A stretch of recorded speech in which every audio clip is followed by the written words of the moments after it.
जय Hind defence aspirants, welcome back again. My self Divyanshu Pandey. Bharat और Philippines के बीच में एक इम्पॉर्टेंट डिफेंस पैक्ट को साइन किया गया है। अभी फिलीपींस के राष्ट्रपति भारत के दौरे पर आए हुए थे, जहां पर उन्होंने भारत के राष्ट्रपति और भारत के प्रधानमंत्री के साथ मुलाकात की। वहीं पर दोनों देशों के बीच में कई की एरियाज में डिफेंस निगोशिएशंस और डिफेंस पैक्ट और अदर पैक्ट्स किए गए हैं, जिसके बारे में हम आज के सेशन में जानेंगे। तो चलिए शुरुआत करते हैं। डियर डिफेंस फ्रेंड, सबसे पहले तो मैं आपको यह बताना चाहूंगा, जो फिलीपींस कंट्री है वो साउथ चाइना सी पे है और फिलीपींस का विवाद लगातार चाइना के साथ रहा करता है और फिलीपींस भारत को एक नया पार्टनर के रूप में देख रहा है और भारत भी उसी तरीके से फिलीपींस को भी ट्रीट कर रहा है। दोनों देशों ने 75 ईयर्स ऑफ डिप्लोमेटिक रिलेशंस को इस साल मनाया है और फिलीपींस के राष्ट्रपति, जिनका नाम फर्डिनेंड मार्कोस था, वो अपने डेलीगेशन के साथ भारत में आए।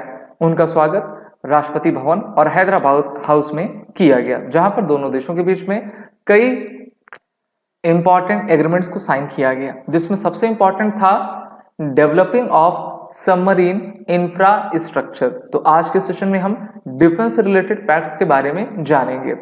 इंडो पैसिफिक रीजन में जो चाइना की बढ़ती हुई एक्टिविटी है, उसको रोकने के लिए वियतनाम, फिलीपींस और भी जितने भी कंट्रीज वहां पर हैं, वो चाहते हैं कि वो अपने डिफेंस कैपेबिलिटीज को बढ़ाएं और डिफेंस कैपेबिलिटी को बढ़ाने के लिए वो एशिया के सबसे बड़े देश आफ्टर चाइना भारत को देख रहे हैं। और आप जानते हो कि दुश्मन का दुश्मन दोस्त हुआ करता है और भारत एक उभरती हुई अर्थव्यवस्था है, दुनिया की चौथी सबसे बड़ी अर्थव्यवस्था है और मिलिट्री प्रोडक्शन में भी हम लगातार आगे बढ़ते जा रहे हैं। इसीलिए फिलीपींस चाहता है कि भारत के साथ अधिक से अधिक डिफेंस पैक्ट सहयोग करके हम अपनी रक्षा कैपेबिलिटीज को और भी बढ़ा सकें। The initiative to develop submarine infrastructure is a part of a broader agenda to strengthen maritime security cooperation, reflecting India's expanding role as a security partner in the South East Asia. Bharat तो South Asia में आता है, बाकी भारत के बाद Thailand, Myanmar और भी जितनी कंट्रीज हैं, ठीक है, वो साउथ ईस्ट में आती हैं। तो साउथ ईस्ट एशिया का साउथ एशिया से जो सहयोग हो रहा है वो एक नया सहयोग है और इससे भारत के भी जो डिफेंस प्रोडक्शन है, डिफेंस ग्रोथ है, वो आगे बढ़ पाएगा और फिलीपींस भी अपने आप को स्ट्रॉन्ग कर पाएगा सीज में, क्योंकि चाइना के द्वारा जो है फिलीपींस के नाविकों को, फिलीपींस के फिशरमैन को आने नहीं दिया जाता और वहां पर लगातार क्लैश की स्थिति उत्पन्न हो जाती है। तो हम सभी जानते हैं शास्त्र की रक्षा शस्त्र से होती है, तो इस कारण से फिलीपींस अपने शस्त्र को जुटाने में लगा है। ये जापान के साथ भी कोऑपरेशन कर रहे हैं। जापान, फिलीपींस, अमेरिका, ये सब मिलकर इन्होंने स्क्वाड बनाया हुआ है। वहीं पर क्वाड के बारे में तो हम सभी जानते हैं।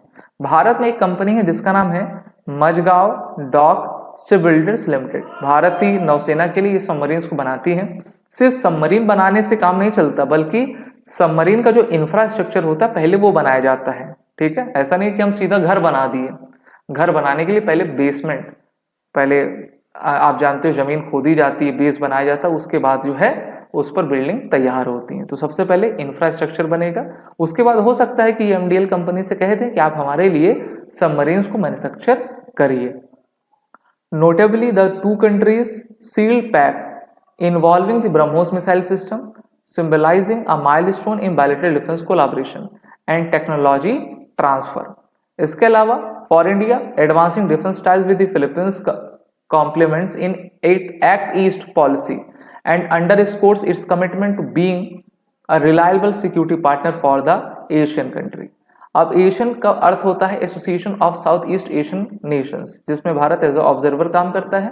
बाकी फिलीपींस, इंडोनेशिया, सिंगापुर, ब्रुनोई, ये सभी कंट्रीज उसमें शामिल हैं। भारत को भी इसमें 30 साल आपके हो चुके हैं। काफी अच्छे तरीके से ये ग्रुप आपका काम भी किया करता है। और अगर आप एशिया में देखोगे तो अधिकतर कंट्रीज मोर देन 90% कंट्रीज जो हैं वो डेवलपिंग कंट्रीज भी हैं।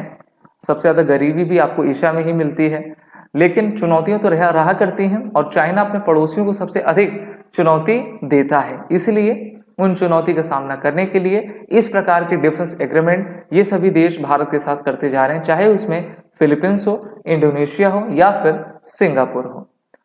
On bilateral trade, Mr. Modi said Our bilateral trade is growing continuously and has crossed the $3 billion mark. To boost its further, we are prioritizing an early completion of the review of India Asian Free Trade Agreement. तो हो सकता है कि जल्द ही FTA पर भी चर्चा आपकी हो ना, और भारत और फिलीपींस के बीच में $3 बिलियन का ट्रेड आपका हो रहा है, इसको और भी बढ़ाए जाने की संभावना है। मोदी जी आगे कहते हैं कि we welcome the decision of the Philippines to grant visa free entry to the Indian tourist. अच्छी बात है, अगर आपको फिलीपींस में जाना, एक आइलैंड कंट्री है और तो वहां पर आप वीजा फ्री है, जा सकते हैं। तो देखिए मोदी जी की डिप्लोमेसी पॉलिसी है, ठीक है, जिससे कि वहां का भी टूरिज्म बढ़ पाएगा और यहाँ के लोगों को भी कम पैसा देना पड़ेगा। India in turn has decided to extend the facility of free electronic visa to tourist from the Philippines. तो भारत भी फैसिलिटी को बढ़ा रहा है, उनके फ्री ई वीजा को एक्सटेंड कर रहा है कि आपको जितना मन हो वो भारत में आप रह सकते हैं।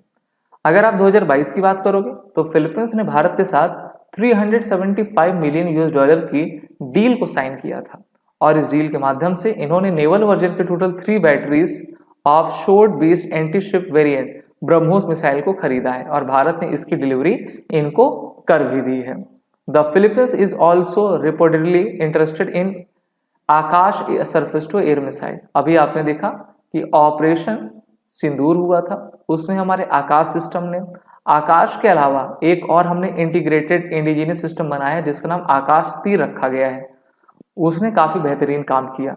और ऑपरेशन सिंदूर की सफलता के बाद सभी देश भारत से यही चाहते हैं कि भारतीय इक्विपमेंट को वो लें, क्योंकि वो काफी रिलायबल हैं और काफी कॉस्ट इफेक्टिव भी हैं। साउथ चाइना सी के इलाके को आप देखिए, पहले ये देखिए, ये है साउथ चाइना सी। इस पूरे ये जो सी एरिया है ना, इसको पूरा आपका साउथ चाइना सी ही कहा करते हैं, ठीक है। अभी देखिए ये फिलीपींस है, ये जो कंट्री आपको दिखेगी ये वाली, ये आपकी पूरी फिलीपींस है।